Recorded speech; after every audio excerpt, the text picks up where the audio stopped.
Hi dear friends, welcome to Chalk Board Stories. അപ്പം നമ്മുടെ ഇന്നത്തെ ടോപ്പിക് എന്ന് പറയുന്നത് 8ാം ക്ലാസ്സിലെ സോഷ്യൽ സയൻസിലെ രണ്ടാമത്തെ ചാപ്റ്റർ ആണ് ദേശീയ പ്രസ്ഥാനത്തിന്റെ ആവിർഭാവത്തിലേക്ക് എന്നുള്ളത്. അതായത് നമ്മൾ ദേശീയ പ്രസ്ഥാനവുമായിട്ട് ബന്ധപ്പെട്ട് പല കലാപങ്ങളും കാര്യങ്ങളും എല്ലാം ഫസ്റ്റ് ചാപ്റ്ററിൽ പഠിച്ചു. ഇനി അതുമായിട്ട് ബന്ധപ്പെട്ട് കണക്റ്റഡ് ആയിട്ട് വരുന്നതാണ് സെക്കൻഡ് ചാപ്റ്റർ എന്ന് പറയുന്നത്. നമ്മൾ ആദ്യം തന്നെ നീലം കലാപത്തെ പറ്റിയും നീലം കർഷകരുടെ ദുരിതം ഒക്കെയാണ് ആദ്യത്തെ ചാപ്റ്ററിൽ പറയുന്നത്. അപ്പൊ അതിന്റെ ചെറിയൊരു കോട്ടിങ്സ് ആണ് ഇവിടെ തന്നിരിക്കുന്നത്. നോക്കിക്കേ, അച്ഛാ, ഈ സ്വേച്ഛാധിപത്യം നമ്മൾ എത്ര നാൾ സഹിക്കും? നീലം മുതലാളിമാർ നമ്മളെ സ്വന്തം മണ്ണിൽ വെറും അടിമകളാക്കിയിരിക്കുന്നു. നമ്മുടെ അവകാശങ്ങൾക്കായി നാം ഉണർന്നു പോരാടേണ്ടിയിരിക്കുന്നു. നോക്കിക്കേ എന്റെ മകനെ, നമ്മുടെ കഷ്ടപ്പാടുകൾ വലുതാണ്, എന്നാൽ നമ്മുടെ ഐക്യം അതിനേക്കാൾ വലുതാണ്. കർഷകർ എന്ന നിലയിൽ മാത്രമല്ല, ഒരു രാഷ്ട്രം എന്ന നിലയിൽ നാം ഒരുമിച്ച് നിൽക്കേണ്ട സമയം സമാഗതമായിരിക്കുന്നു. നമ്മൾ ദുർബലരല്ല. നമുക്ക് ചേർത്ത് നിൽക്കാനും നമ്മുടെ അന്തസ്സ് വീണ്ടെടുക്കുവാനും കഴിയുമെന്ന് നാം ലോകത്തിന് കാണിച്ചു കൊടുക്കണം. അതെ, നോബിൻ പറഞ്ഞത് ശരിയാണ്. നാം വളരെ കാലമായി നിശബ്ദരാണ്. ഈ ചങ്ങലകൾ പൊട്ടിച്ചെറിയാൻ നമ്മുടെ പൂർവികർ നമ്മളോട് ആവശ്യപ്പെടുന്നു. നമ്മുടെ സ്വാതന്ത്ര്യത്തിനായി ഭാവി തലമുറകൾക്കായി നമുക്ക് ഒന്നിച്ചു പോരാടാം. ഇത് ഈ പറയുന്ന നീൽ ദർപ്പൺ എന്ന് പറയുന്ന നാടകം അതിലെ ഒരു ഭാഗമാണ് ഈ തന്നിരിക്കുന്നത്. ചെറിയൊരു പോർഷൻസ് നോക്കിക്കേ. ഉണ്ടാ, ബംഗാളി സാഹിത്യകാരനും സാമൂഹിക പരിഷ്കർത്താവുമായിരുന്ന ആരാണ് നീലദർപ്പൺ എഴുതിയത്? ദീനബന്ധുമിത്ര രചിച്ച നീൽ ദർപ്പൺ എന്ന നാടകത്തിലെ ഭാഗമാണ്.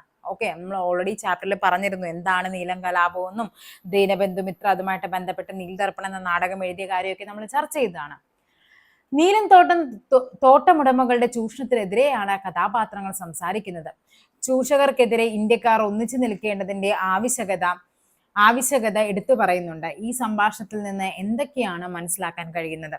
വിദേശാധിപത്യത്തിനെതിരെ പോരാടേണ്ടതിന്റെ ആവശ്യകത, ഓക്കെ, സാമ്പത്തിക ചൂഷണത്തിൽ നിന്നുള്ള മോചനം. നോക്കിക്കേ, എന്തൊക്കെയാണ് വിദേശാധിപത്യത്തിനെതിരെ പോരാടേണ്ടതിന്റെ ആവശ്യകതയാണ് ഈ ഒരു ചാപ്റ്ററിൽ നമുക്ക് പറയേണ്ടത്, അല്ലെ? സാമ്പത്തിക ചൂഷണത്തിൽ നിന്നുള്ള മോചനം, ഇതെല്ലാമാണ് നമ്മൾ ഈ ചാപ്റ്ററിൽ, അതായത് അന്നത്തെ ആ ഒരു സാമൂഹ്യ സ്ഥിതിയിൽ നിന്ന് നമുക്ക് മനസ്സിലാക്കാനായിട്ട് പറ്റുന്നത്. സ്വാതന്ത്ര്യം ലഭിക്കുന്നതിന് മുമ്പ് ഇന്ത്യ നിരവധി നാട്ടുരാജ്യങ്ങളായി ഭിന്നിക്കപ്പെട്ടിരുന്നു. ജാതി, മതം, വേഷം, ഭാഷ, സംസ്കാരം തുടങ്ങിയ എല്ലാ മേഖലകളിലും വേർതിരിവുണ്ടായിരുന്നു. എന്നാൽ 19ാം നൂറ്റാണ്ടിന്റെ രണ്ടാം പകുതിയിൽ ഇത്തരം ഭിന്നതകൾക്കെല്ലാം അപ്പുറം ഇന്ത്യക്കാർക്കിടയിൽ ഒരു ഐക്യബോധം രൂപപ്പെട്ടു. ശക്തമായ ബ്രിട്ടീഷ് വിരുദ്ധ മനോഭാവമായിരുന്നു ഇന്ത്യൻ ജനതയുടെ ഐക്യബോധത്തിന്റെ അടിത്തറ എന്ന് പറയുന്നത്. ഓക്കെ,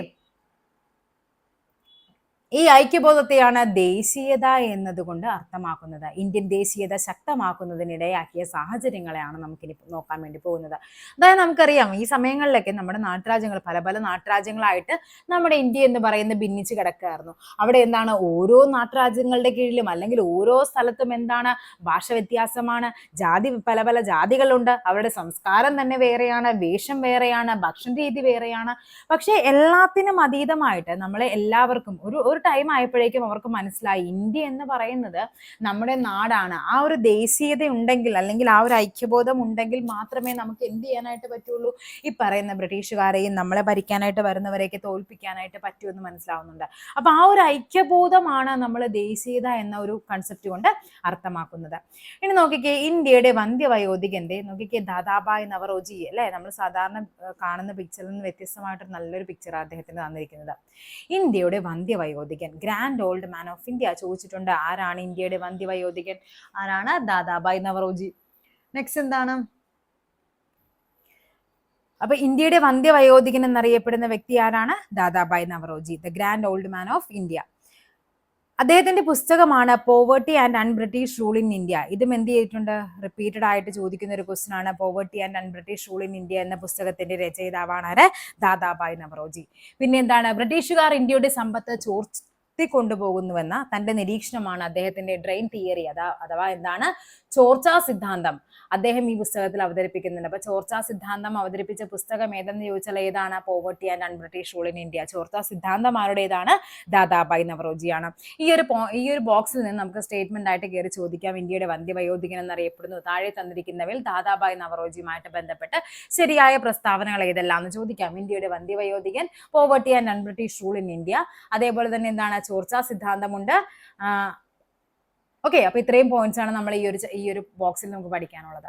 നെക്സ്റ്റ് നോക്കാം, സാമ്പത്തിക നയത്തെ പറ്റിയാണ് പറയുന്നത്. ഇന്ത്യയിലെ വിവിധ നാട്ടുരാജ്യങ്ങളെ ബ്രിട്ടീഷുകാർ പിടിച്ചെടുത്തതിനെ കുറിച്ചും അവർ നടപ്പിലാക്കിയ സാമ്പത്തിക നയങ്ങളെ കുറിച്ചും മുൻ ക്ലാസ്സുകൾ ചർച്ച ചെയ്തിരുന്നു അല്ലെ. നമ്മൾ പല ഓരോ സിസ്റ്റങ്ങളും നികുതി വ്യവസ്ഥകളും ഒക്കെ നമ്മൾ പറഞ്ഞിരുന്നു. ബ്രിട്ടീഷുകാരുടെ വ്യവസായങ്ങൾക്ക് ആവശ്യമായ അസംസ്കൃത വസ്തുക്കൾ ശേഖരിക്കുന്ന കോളനിയായും ബ്രിട്ടീഷ് ഉൽപ്പന്നങ്ങൾ വിറ്റഴിക്കുന്ന ഒരു കമ്പോളമായും ഇന്ത്യ മാറി. അതായത് അവരെന്ത് ചെയ്യുന്നുണ്ട്, അവരുടെ നാട്ടിലേക്ക് വേണ്ട സാധനങ്ങൾ എല്ലാത്തിന്റെയും അസംസ്കൃത വസ്തുക്കളെല്ലാം എന്ത് ചെയ്യുന്നുണ്ട്, അതൊക്കെ നമ്മുടെ നാട്ടിൽ നിന്ന് ശേഖരിക്കാൻ തുടങ്ങി. അതേപോലെ തന്നെ അവർ ഇവിടെ നിന്ന് കൊണ്ടുപോയിട്ട് ഓരോന്ന് ഉണ്ടാക്കുന്നുണ്ട്, അതെല്ലാം കൊണ്ടുവന്ന് നമ്മുടെ നാട്ടിൽ വന്ന് വിൽക്കാൻ, അതായത് നമ്മുടെ നാടിനെ അവരൊരു മാർക്കറ്റാക്കി മാറ്റുകയാണ്. സാമ്പത്തിക ചൂഷണമായിരുന്നു ബ്രിട്ടീഷുകാരുടെ ലക്ഷ്യം. ഇതിനായി അവർ സ്വീകരിച്ച നയങ്ങൾ ഇന്ത്യയിൽ തൊഴിലില്ലായ്മയും ദാരിദ്ര്യത്തിനും കാരണമായി. തൽഫലമായി കർഷകർ, കൈവേലക്കാർ, ചെറുകിട കച്ചവടക്കാർ, ഗോത്ര വിഭാഗക്കാർ തുടങ്ങിയ വിവിധ വിഭാഗങ്ങൾ ബ്രിട്ടീഷുകാർക്കെതിരെ പോരാട്ടം ആരംഭിക്കുന്നുണ്ട്. ബ്രിട്ടീഷുകാരുടെ സാമ്പത്തിക ചൂഷണത്തെ പറ്റി വിശദമായ പഠനം നടത്തിയത് ദാദാബായ് നവറോജി, RC ദത്ത്, മഹാദേവ് ഗോവിന്ദ റാനഡെ, MG റാനഡെ നമ്മൾ പഠിക്കുന്നുണ്ട്. അപ്പൊ ആരൊക്കെയാണ്? ദാദാബായ് നവറോജി ഉണ്ട്, RC ദത്ത് ഉണ്ട്, MG റാനഡെ അഥവാ മഹാദേവ ഗോവിന്ദ റാനഡെ തുടങ്ങിയവരാണ്. ഇന്ത്യയിൽ ദേശീയ പ്രസ്ഥാനത്തിന്റെ ആദ്യകാല നേതാക്കളായിരുന്നു ഇവരൊക്കെ, ദാദാബായ് നവറോജി, RC ദത്ത് ആൻഡ് മഹാദേവ ഗോവിന്ദ റാനഡെ. 19ാം നൂറ്റാണ്ടിന്റെ ആരംഭത്തിലാണ് ഇന്ത്യയിൽ ആധുനിക വിദ്യാഭ്യാസം പ്രചരിപ്പിക്കുന്നത്. ബ്രിട്ടീഷുകാരുടെ മേന്മയെ ഉയർത്തി കാണിക്കാനും ഇന്ത്യക്കാരെ സാംസ്കാരികമായി തങ്ങൾക്ക് വിധേയരാക്കാനും തങ്ങളോട് അനുഭാവമുള്ള ഒരു വിഭാഗം ഇന്ത്യക്കാരെ വാർത്തെടുക്കാനുമാണ് ബ്രിട്ടീഷുകാർ ഇംഗ്ലീഷ് വിദ്യാഭ്യാസം പ്രചരിപ്പിച്ചത്. എന്നാൽ ഇംഗ്ലീഷ് വിദ്യാഭ്യാസം ലഭിച്ച ഇന്ത്യക്കാർ ജനാധിപത്യം, സ്വാതന്ത്ര്യം, സ്ഥിതിസമത്വം, തുല്യനീതി, ശാസ്ത്രബോധം, പൗരാവകാശം എന്നിവയെ കുറിച്ച് അവബോധമുള്ളവരായിട്ട് മാറി. അതായത് സ്വാഭാവികമായിട്ടും ബ്രിട്ടീഷുകാർ നമ്മുടെ ഇന്ത്യയിൽ വന്നിട്ട് അവർ ചെയ്ത എന്താണ്, അവർ ചെയ്തൊരു നല്ലൊരു കാര്യമായിരുന്നു നമ്മുടെ നാട്ടിലെ ആൾക്കാർക്ക് ഇംഗ്ലീഷ് എഡ്യൂക്കേഷൻ കൊടുത്തു എന്നുള്ളത്. അവരുദ്ദേശിച്ചത് അവരെ ഇംഗ്ലീഷ് പഠിച്ചു കഴിയുമ്പോഴേക്കും അവരോട് അനുകൂലമുള്ള, അവരെ ആശ്രയിക്കുന്ന ഒരു ജനതയെ വാർത്തെടുക്കുക എന്നുള്ളതായിരുന്നു ബ്രിട്ടീഷുകാരുടെ ലക്ഷ്യം എന്ന് പറയുന്നത്. പക്ഷേ പഠിത്തം കഴിഞ്ഞു കഴിഞ്ഞപ്പോൾ എന്ത് സംഭവിച്ചു? അവർ നേരിടുന്ന ചൂഷണത്തെ പറ്റി, അല്ലെങ്കിൽ ജനാധിപത്യം എന്താണ്, സ്വാതന്ത്ര്യം എന്താണ്, തുല്യനീതി എന്താണെന്നൊക്കെ ഒരു ഐഡിയ നമ്മുടെ നാട്ടിലെ ആൾക്കാർക്ക് ലഭിക്കാനായിട്ട് തുടങ്ങി. സ്വാഭാവികമായിട്ടും അവർ എന്ത് ചെയ്യുന്നുണ്ട്, ഇതിനെതിരെ അവര് ബ്രിട്ടീഷുകാരോട് പിന്നീട് അവരെ എതിർത്ത് നിൽക്കാൻ തുടങ്ങുവാണ്. പുതിയ ആശയങ്ങൾ പരിചയപ്പെട്ട് ഇന്ത്യക്കാർ തങ്ങളുടെ രാജ്യം എങ്ങനെ ബ്രിട്ടന്റെ കീഴിലായി എന്ന് ചിന്തിച്ചു. ബ്രിട്ടീഷ് ആധിപത്യം അവസാനിപ്പിക്കേണ്ടതിന്റെ ആവശ്യകതയെ പറ്റി അവർ നിരന്തരം സംസാരിച്ചു. സ്വാതന്ത്ര്യത്തിന്റെ വിവിധ പ്രദേശങ്ങളിൽ നിന്ന് വരുന്നവർക്ക് ആശയ കൈമാറ്റത്തിനുള്ള പൊതുഭാഷയായി ഇംഗ്ലീഷ് മാറി. രാജ്യത്തിന്റെ സാമ്പത്തിക സാമൂഹ്യ ദൗർബല്യങ്ങൾ തിരിച്ചറിയുന്നതിന് പാശ്ചാത്യ വിദ്യാഭ്യാസം ഇന്ത്യക്കാരെ സഹായിച്ചു. ഇത് ദേശീയതയുടെ ആവിർഭാവത്തിന് വഴിതെളിയിച്ചു. അപ്പൊ ശരിക്കും ബ്രിട്ടീഷുകാർ അവർക്ക് വേണ്ടി തുടങ്ങിയതാണ് ഇംഗ്ലീഷ് വിദ്യാഭ്യാസമെങ്കിലും അതിനുശേഷം അതാണ് ആ ഒരു ഇംഗ്ലീഷ് വിദ്യാഭ്യാസമാണ് നമ്മുടെ നാട്ടുകാരെ അവർക്കെതിരെ ആക്കാനായിട്ടും എന്താണ് നമ്മൾ നേരിടുന്ന ചൂഷണം, എങ്ങനെയാണ് നമ്മുടെ രാജ്യം ഇന്ത്യ എന്ന് പറയുന്ന സ്വന്തം രാജ്യം എങ്ങനെ ബ്രിട്ടന്റെ കയ്യിൽ എത്തി എന്നതൊക്കെ അവർ പഠിക്കാനായിട്ട് തുടങ്ങി. പിന്നെ അതേപോലെ തന്നെ എന്താണ്, പല സ്ഥലങ്ങളിൽ നിന്നും രാജ്യത്തിന്റെ അവരൊരു പൊതുഭാഷയായിട്ട് അവർ ഇംഗ്ലീഷ് മാറ്റുവാണ് എല്ലാ നാട്ടിൽ നിന്നുള്ളവർക്കും സംസാരിക്കാനായിട്ട്. അപ്പൊ നെക്സ്റ്റ് നമുക്കിനി നോക്കാനുള്ളത് സാഹിത്യവും പത്രങ്ങളുമാണ്. അതായത് ആ സമയത്ത് ഉണ്ടായിരുന്ന സാഹിത്യവും നമുക്കറിയാം എപ്പോഴും എല്ലാ കാലത്തും ഏറ്റവും കൂടുതൽ ആൾക്കാരിലേക്ക് ദേശീയത എന്നൊരു കൺസെപ്റ്റ് കൂടുതൽ പേരിലേക്ക് എത്തിക്കാനായിട്ട് ഹെൽപ്പ് ചെയ്തിരുന്നത് സാഹിത്യങ്ങൾ തന്നെയായിരുന്നു. കവിതകളിലൂടെയും കഥകളിലൂടെയും അതേപോലെ വർത്തമാന പത്രങ്ങളിലൂടെയും ഒക്കെയായിരുന്നു. ഇന്ത്യയിൽ ദേശീയത പ്രചരിപ്പിക്കുന്നതിൽ സാഹിത്യകൃതികളും പത്രങ്ങളും പ്രധാന പങ്ക് വഹിച്ചു. ബ്രിട്ടീഷുകാർക്കെതിരെയുള്ള പ്രതിഷേധം സാഹിത്യത്തിൽ അലയടിച്ചു. രാജ്യത്തിന്റെ വിവിധ ഭാഗങ്ങളിൽ ജനങ്ങൾ നേരിടുന്ന ദുരിതങ്ങളും അവഗണനയും ചൂഷണവും ഒക്കെ സാഹിത്യകൃതികളിൽ പ്രതിപാദ്യ വിഷയങ്ങളായിരുന്നു. അക്കാലത്തെ പ്രമുഖ എഴുത്തുകാരായിരുന്നു ദീനബന്ധു മിത്ര, ബങ്കിം ചന്ദ്ര ചാറ്റർജി, രവീന്ദ്രനാഥ ടാഗോർ, വള്ളത്തോൾ, നാരായണ മേനോൻ, സുബ്രഹ്മണ്യ ഭാരതി എന്നിവരുടെ കൃതികൾ ജനങ്ങൾ ദേശീയ ബോധം വളർന്നതിൽ പ്രധാന പങ്ക് വഹിച്ചു. നിങ്ങൾ ഈ ചാപ്റ്റർ പഠിക്കുമ്പോൾ ഇതിന്റെ കൂട്ടത്തിൽ തന്നെ പഴയ ടെക്സ്റ്റ് ബുക്കിന്റെ 10ാം ക്ലാസ്സിലെ ആ ടെക്സ്റ്റ് ബുക്ക് ഞാൻ അപ്ലോഡ് ചെയ്തിരിക്കാം, ടെലഗ്രാമിൽ ഇട്ടിരിക്കാം. ആ ടെക്സ്റ്റ് ബുക്കും കൂടി ഒന്ന് വായിക്കണം കേട്ടോ. അതായത് അത് ഞാൻ ക്ലാസ് എടുത്തിട്ടുണ്ടെങ്കിൽ ഞാൻ അതിൻ്റെ ലിങ്ക് ഇടാം.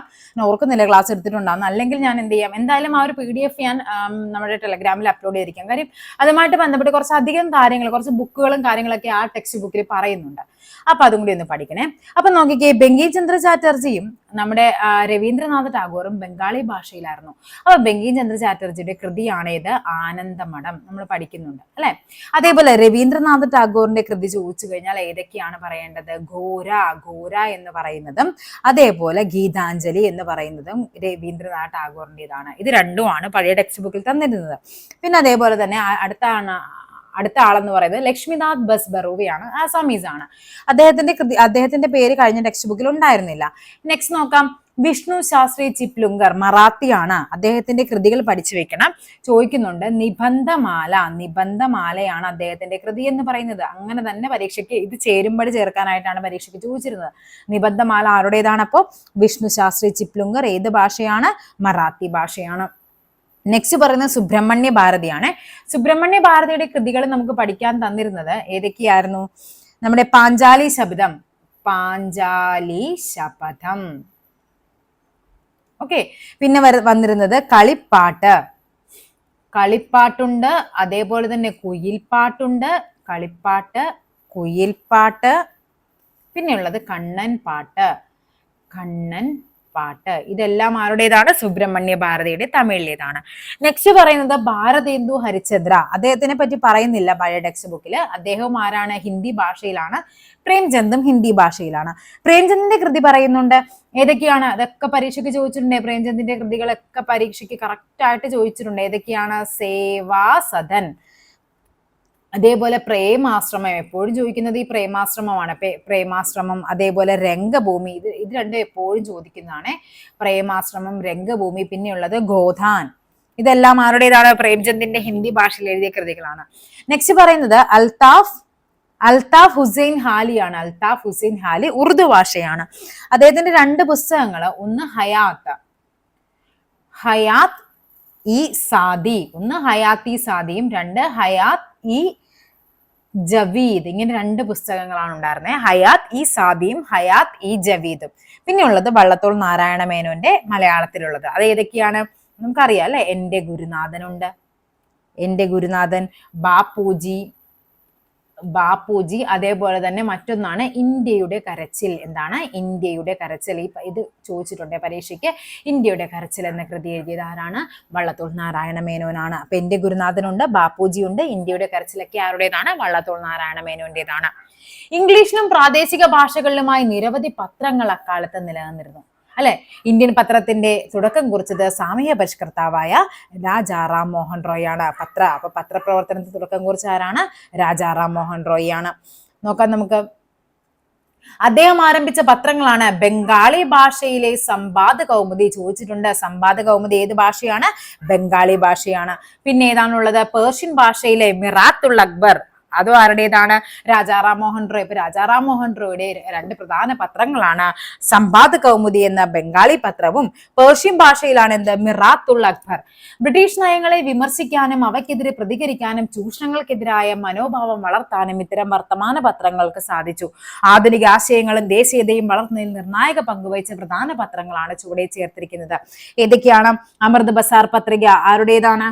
അത് ശിശിർ കുമാർ ഘോഷ് ആണ്. ഇത് ഇതിന്റെയും ഒരു നല്ലൊരു വ്യക്തമായിട്ടുള്ള ആരാണ് ഇതിന്റെയൊക്കെ നേതാക്കൾ എന്ന്, അതായത് സ്ഥാപകർ എന്ന് പറഞ്ഞിട്ടൊരു നമ്മുടെ ബോക്സ് നമ്മുടെ പഴയ ടെക്സ്റ്റ് ബുക്കിലുണ്ട്. അമൃത് ബസാർ പത്രിക ആരുടെയൊക്കെയാണ്? ശിശികുമാർ ഘോഷ്.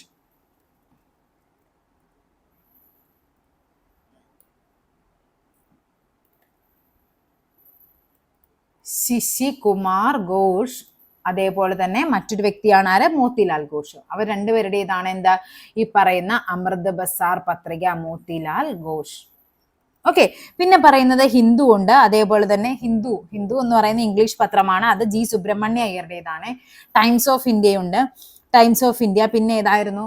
മാതൃഭൂമി, അല്ലമീൻ മലയാളം പത്രമാണ്. അൽ ഹിലാൽ ഉണ്ട്. അൽ ഹിലാൽ ആരുടേതാണ്? അത് മൗലാന അബ്ദുൽ കലാം ആസാദ് ആണ്. ആ ടെക്സ്റ്റ് ബുക്കിൽ കുറച്ചധികം പിക്ചേഴ്സും വ്യക്തമായിട്ട് കൊടുത്തിട്ടുണ്ട്. അതിൽ കൊടുത്തിരിക്കുന്ന ഹിന്ദു ഉണ്ട്, അമൃത് ബസാർ ഉണ്ട്, ബോംബെ സമാചാർ. ഇതൊക്കെ ആരുടെ പത്രങ്ങളാണെന്ന് ചോദിച്ചിട്ടുണ്ട്. അപ്പൊ നിങ്ങൾ ആ ഒരു ബോക്സും കൂടി പഠിക്കണം. ഇതിന്റെ കൂട്ടത്തിൽ പഠിച്ചു പോകേണ്ടതാണ്.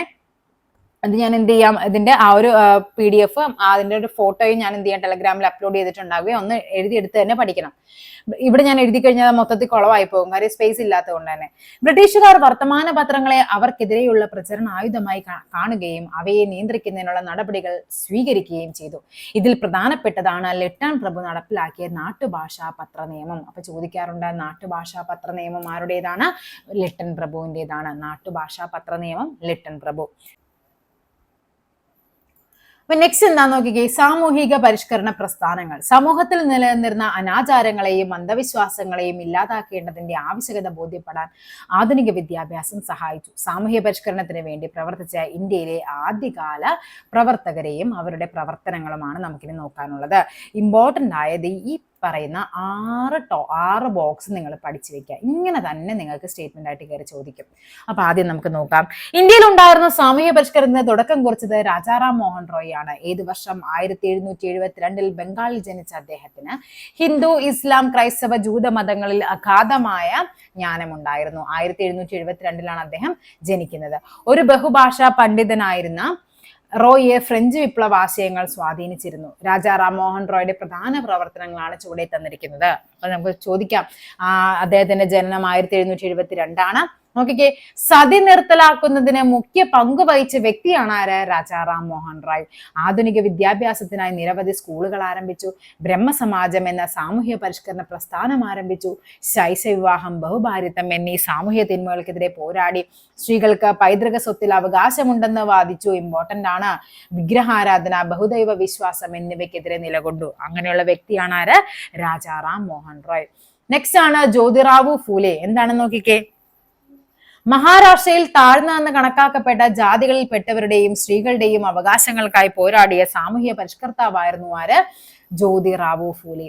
സാമൂഹ്യ പരിഷ്കരണ പ്രവർത്തനങ്ങൾക്കായി സത്യശോധക് സമാജം എന്ന സംഘടനയ്ക്ക് അദ്ദേഹം രൂപം നൽകി. അപ്പൊ സത്യശോധക് സമാജം ആരുടേതാണ്? ജ്യോതിറാവു ഫൂലെയാണ്. വിധവാ വിവാഹം നടപ്പിലാക്കാനും വിധവകളുടെ മക്കൾക്ക് സംരക്ഷണം നൽകുന്നതിനും ഈ സംഘടന ശ്രമങ്ങൾ നടത്തിയിരുന്നു. സ്ത്രീകൾ, ദളിതർ എന്നിവർക്കായി നിരവധി വിദ്യാഭ്യാസ സ്ഥാപനങ്ങൾ അദ്ദേഹം സ്ഥാപിച്ചു. മഹാരാഷ്ട്രയിലെ ജനത ആദരസൂചകമായി അദ്ദേഹത്തെ മഹാത്മാ എന്ന് വിളിച്ചു. അദ്ദേഹത്തിന്റെ എല്ലാ പ്രവർത്തനങ്ങളിലും ജീവിത പങ്കാളിയായ സാവിത്രിബായി ഫൂലെയും ഒപ്പമുണ്ടായിരുന്നു. നിരവധി പെൺപള്ളിക്കൂടങ്ങളും പാഠശാലകളും സ്ഥാപിച്ചുകൊണ്ട് സാവിത്രിബായും വിദ്യാഭ്യാസ പ്രവർത്തനങ്ങളിൽ പങ്കാളികളായി. അപ്പൊ നെക്സ്റ്റ് ആരാണ് പറയുന്നത്? പണ്ഡിത രമാബായിയെ പറ്റിയാണ് പറയുന്നത്. സാമൂഹ്യ പരിഷ്കരണ രംഗത്തെ സ്ത്രീ സാന്നിധ്യമായിരുന്നു പണ്ഡിത രമാബായി. കർണാടക സ്വദേശിയായ രമാബായി സംസ്കൃതം, മറാത്തി, ബംഗാളി തുടങ്ങിയ ഭാഷകൾ സ്വായത്തമാക്കി. സംസ്കൃത സാഹിത്യത്തിലുള്ള അവഗാഹം പരിഗണിച്ച് കൽക്കത്ത സർവകലാശാലയിലെ അധ്യാപകർ രമാബായിയെ പണ്ഡിത എന്ന ബഹുമതി നൽകി ആദരിച്ചു. അപ്പൊ എവിടത്തെയാണ്? കൽക്കത്ത സർവകലാശാലയാണ് പണ്ഡിത എന്ന ബഹുമതി നൽകുന്നത്. പണ്ഡിത രമാബായി ശൈശവിവാഹത്തിനെതിരെ നിലകൊള്ളുകയും വിധവകളുടെയും പെൺകുട്ടികളുടെയും വിദ്യാഭ്യാസത്തിനു വേണ്ടി സ്കൂളുകൾ ആരംഭിക്കുകയും ചെയ്തു. ഇത്തരം പ്രവർത്തനങ്ങൾക്കായി ആര്യ മഹിളാ സമാജം എന്ന സംഘടന സ്ഥാപിച്ചു. അപ്പൊ നോക്കിക്കേ, ആര്യ മഹിളാ സമാജമാരുടേതാണ്? പണ്ഡിത രമാബായി. വിധവകളുടെ പുനരധിവാസത്തിനായി ശാരദാ സദനം എന്ന അഭയ കേന്ദ്രവും സ്ത്രീകൾക്ക് തൊഴിൽ പരിശീലനം നൽകുന്നതിനായി മുക്തി മിഷൻ എന്ന പദ്ധതിയും ആരംഭിച്ചു. അപ്പൊ മുക്തി മിഷൻ എന്ന പദ്ധതി, ശാരദാ സദനം, ആര്യ മഹിളാ സമാജം ഒക്കെ ആരുടേതാണ്? പണ്ഡിത രമാബായിയാണ്. എവിടെ എത്തുകാരിയാണ്? കർണാടക സ്വദേശിയാണ്. നിങ്ങൾ എന്തൊക്കെ പറഞ്ഞു? കർണാടക സ്വദേശിയാണ്. പണ്ഡിത എന്ന പേര് നൽകിയത് ആരാണ്? കൽക്കട്ട യൂണിവേഴ്സിറ്റിയാണ് നൽകിയത്. അതേപോലെ തന്നെ ആര്യ മഹിളാ സമാജമുണ്ട്. പിന്നെ എന്തുണ്ട്? ശാരദാ സദനം എന്ന് പറഞ്ഞാൽ എന്തിനാണ്? വിധവകളുടെ പുനരധിവാസനം. പിന്നെ എന്താ പറയുന്നത്? സ്ത്രീകൾക്ക് തൊഴിൽ പരിശീലനത്തിന് വേണ്ടി നൽകിയതാണ് എന്താ? മുക്തി മിഷൻ. ഓക്കെ. അതേപോലെ തന്നെ 1889 ബോംബെയിൽ വെച്ച് നടന്ന ഇന്റർനാഷണൽ കോൺഗ്രസിന്റെ സമ്മേളനത്തിൽ അവർ പങ്കെടുത്തിട്ടുണ്ടായിരുന്നു. അപ്പൊ 1885 ഡിസംബറിലാണ് IMC രൂപീകരിക്കുന്നതൊക്കെ നമുക്ക് പഠിക്കാനുണ്ട്, വരുന്നുണ്ടത്. അപ്പൊ 1889 ബോംബെയിൽ വെച്ച് നടന്ന സമ്മേളനത്തിൽ ആര് പങ്കെടുത്തിട്ടുണ്ട്? പണ്ഡിത രമാബായി പങ്കെടുത്തിട്ടുണ്ട്. ഇമ്പോർട്ടന്റ് ആണ്, പഠിക്കുന്ന സ്റ്റേറ്റ്മെന്റ് ആയിട്ടൊക്കെ കയറി ചോദിക്കാൻ പറ്റുന്നതാണ്. ഇനി നോക്കിക്കേ, ആരൊക്കെയാണെന്ന്? പ്രാർത്ഥനാ സമാജം ആത്മറാം പാണ്ഡുരംഗ, ആര്യ സമാജം സ്വാമി ദയാനന്ദ സരസ്വതി, അലിഗട്ട് പ്രസ്ഥാനം ആരുടേതാണ്? സർ സയ്യിദ് അഹമ്മദ് ഖാന്റേതാണ്. പിന്നെ വരുന്നത് ആരാണ്? തിയോസഫിക്കൽ സൊസൈറ്റി മാഡം ബ്ലാവിറ്റ്സ്കിയും അതേപോലെ തന്നെ കേണൽ ഓൾക്കോട്ടുമാണ് തിയോസഫിക്കൽ സൊസൈറ്റിയുടെ നേതാക്കൾ എന്ന് പറയുന്നത്. ഇതിന്റെയും ഇതേപോലെ പഴയ ടെക്സ്റ്റ് ബുക്കിൽ അതിന്റെ ആശയം എന്താണെന്നും കൂടി പറയുന്നുണ്ട്. രാമകൃഷ്ണ മിഷൻ സ്വാമി വിവേകാനന്ദൻ, ഹിതകാരണി സമാജം വീരേശലിംഗം പന്തലു, സ്വാഭിമാന പ്രസ്ഥാനം EV രാമസ്വാമി നായ്ക്കർ, SNDP ശ്രീനാരായണ ധർമ്മ പരിപാലന യോഗം, ശ്രീ നാരായണ ഗുരു സാധുജന പരിപാലന സംഘമാരുടേതാണ്? അയ്യങ്കാളിയുടേതാണ്. അപ്പൊ നമ്മൾ അയ്യങ്കാളിയുടെ ആ ഒരു നവോത്ഥാന നായകരുടെ ചാപ്റ്ററിലൊക്കെ അയ്യങ്കാളി സാധുജന പരിപാലന സംഘം 1907 എന്നൊക്കെ നമ്മൾ ഇഷ്ടംപോലെ പറഞ്ഞിട്ടുണ്ട്. ഇനി പറയുന്ന ഗതാഗതമാണ് പറയുന്നത്. വ്യാപാരം, വ്യവസായം, സൈനിക ആവശ്യങ്ങൾ എന്നിവയ്ക്ക് വേണ്ടി ബ്രിട്ടീഷുകാർ ഇന്ത്യയിലെ ഗതാഗത വാർത്താവിനിമയ സൗകര്യങ്ങൾ വിപുലീകരിച്ചു. റെയിൽവേയും പോസ്റ്റൽ സംവിധാനവും കമ്പിത്തപാലും അവർ ആരംഭിച്ചു. ചരക്ക് നീക്കം എളുപ്പത്തിലാക്കുവാൻ റോഡ് ഗതാഗതം മെച്ചപ്പെടുത്തി. ഇന്ത്യയുടെ എല്ലാ ഭാഗങ്ങളിലേക്കും സഞ്ചരിക്കുവാനും ആശയവിനിമയം നടത്തുവാനും പരസ്പരം മനസ്സിലാക്കുവാനും ഈ സൗകര്യങ്ങൾ ഇന്ത്യക്കാരെ സഹായിച്ചു. അതുവഴി ദേശീയ മനോഭാവം രൂപപ്പെടുകയും ദേശീയ പ്രസ്ഥാനം ശക്തിപ്പെടുകയും ചെയ്തു. ഏകീകൃത ഭരണ സമ്പ്രദായം, നിയമവ്യവസ്ഥ, നാണയ വ്യവസ്ഥ തുടങ്ങിയവ നടപ്പിലാക്കിയും ജനങ്ങൾക്കിടയിൽ ഐക്യബോധം സൃഷ്ടിച്ചു. അല്ലെ, പണ്ടൊക്കെ ഓരോ നാട്ടിലും ഓരോ നാണയങ്ങളും രീതികളും ഒക്കെയായിരുന്നു. ഭരണവ്യവസ്ഥ ഒരേ തോന്നിയ പോലെയായിരുന്നു. പിന്നീട് എന്ത് ചെയ്തു? അവരെ ഏകീകൃത ഭരണവ്യവസ്ഥ കൊണ്ടുവന്നു, നിയമവ്യവസ്ഥ കൊണ്ടുവന്നു, നാണയ വ്യവസ്ഥ കൊണ്ടുവന്നു. സ്വാഭാവികമായിട്ടും ഇന്ത്യക്കാർക്കിടയിൽ നമ്മൾ ഇന്ത്യക്കാർ എന്നൊരു ഐക്യബോധം അവിടെ സൃഷ്ടിക്കുകയാണ്. പിന്നെ നോക്കിക്കേ, രാഷ്ട്രീയ സംഘടനകൾ രൂപം കൊള്ളുവാണ്. നോക്കാം നമുക്ക് എങ്ങനെയൊക്കെയാണെന്നുള്ളത്. ബ്രിട്ടീഷുകാർക്കെതിരെ ജനങ്ങളെ ഒറ്റക്കെട്ടായി അണിനിരത്തുന്നതിന് സംഘടനകൾ രൂപീകരിക്കണമെന്ന അഭിപ്രായം ഇന്ത്യയുടെ വിവിധ ഭാഗങ്ങളിൽ നിന്നും ഉയർന്നു വന്നു. ഇതിന്റെ ഫലമായി 19ാം നൂറ്റാണ്ടിന്റെ രണ്ടാം പകുതിയിൽ പുതിയ രാഷ്ട്രീയ പ്രസ്ഥാനങ്ങൾ രൂപപ്പെട്ടു. അവയിൽ ചിലതാണ് തന്നിരിക്കുന്നത്. First one, Indian association. എവിടെയാണ്? കൽക്കട്ട. ആരൊക്കെയാണ്? സുരേന്ദ്രനാഥ ബാനർജിയും ആനന്ദ മോഹൻ ബോസും.